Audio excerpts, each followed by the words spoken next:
usiende kusema. Lakini walipotoka tu mahali Yesu walijaribu kufunga nitendea. Kuna kuuliza umetendea nini?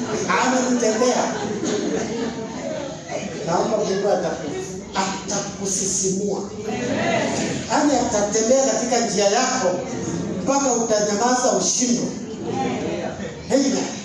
Hewa inamaza hiyo. Unakuta imetoka.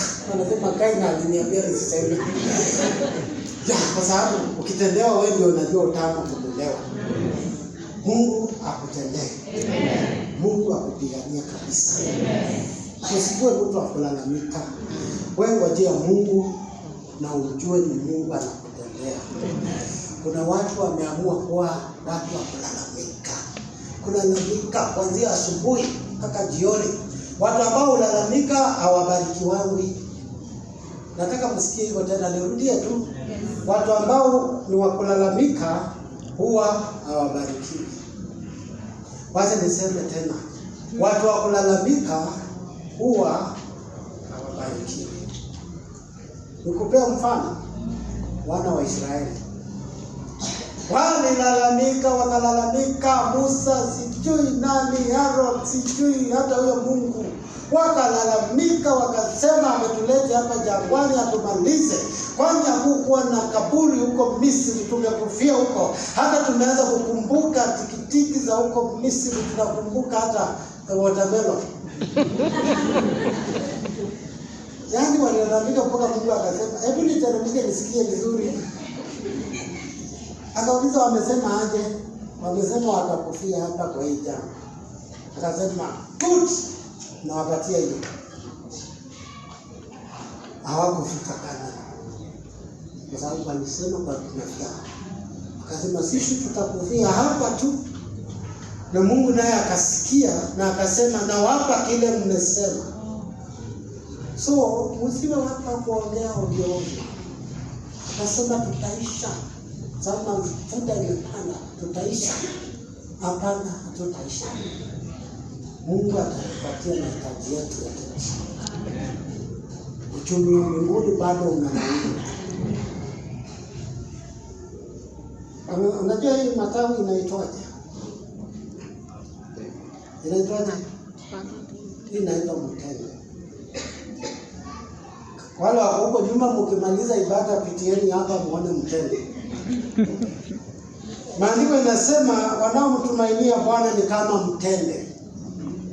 Mtende huwa anyauki hata kukiwa na ile jua kali namna gani. Utakuta mtende amenyauka. Na mtende anajua kuvumilia. Mtende huwa anamea jangwani. Mahali hakuna mvua. Lakini yeye ajui kitu inaitwa kunyauka. Na pia jangwani kunakuwa na upepo mkali. Na mtende anajua kwamba ukipigana na upepo utaangushwa chini. So upepo ikikuja anainama kidogo tu hivi. Upepo inapita na anajua kusense. Anasikiliza imepita, anainuka tena. Pia huwa anamea mahali kuna gharika, floods, mitoni, baharini, mahali maji inapita kwa wingi. Akisikia maji imekuja anainama. Inapita. Ikiisha anainuka tena. Anauliza na sasa utabii. Mkristo anafananishwa na mtende. Mkristo anaweza kuvumilia mambo mengi kwa sababu nguvu zake hazitoki katika ulimwengu.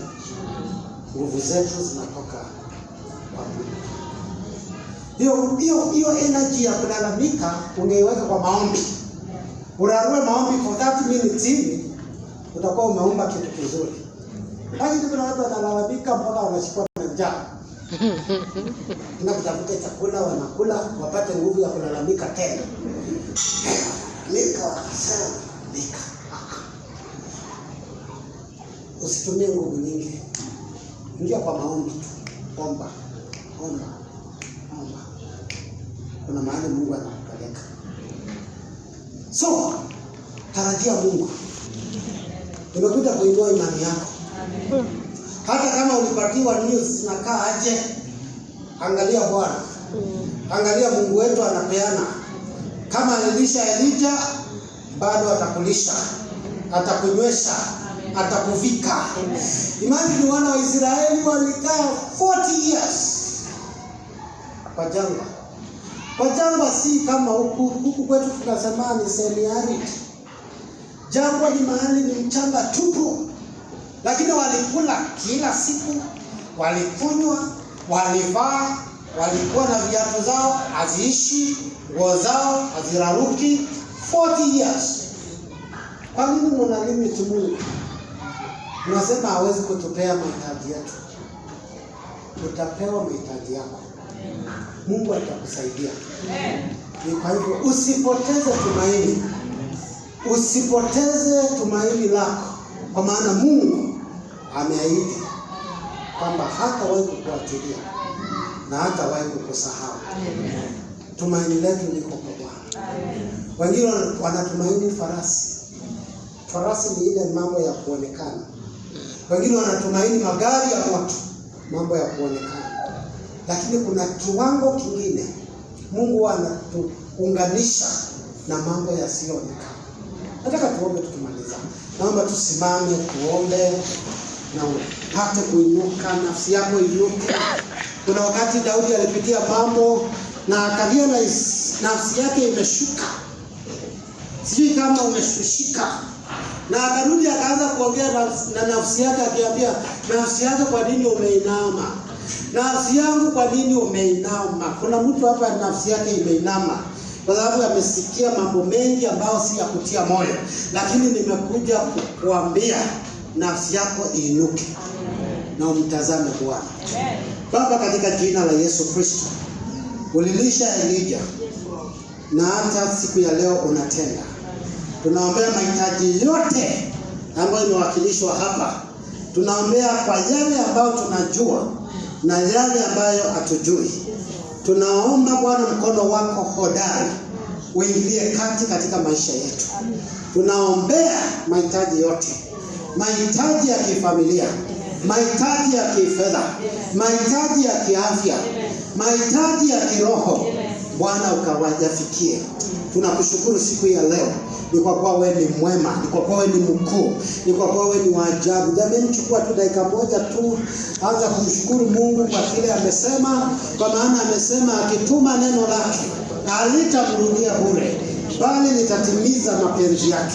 Anza kumshukuru, mwambie asante kwa kile amesema, kwa maana akisema anatimiza. Kuna akida moja alimwambia Yesu, sema neno tu na mtumishi wangu atapona.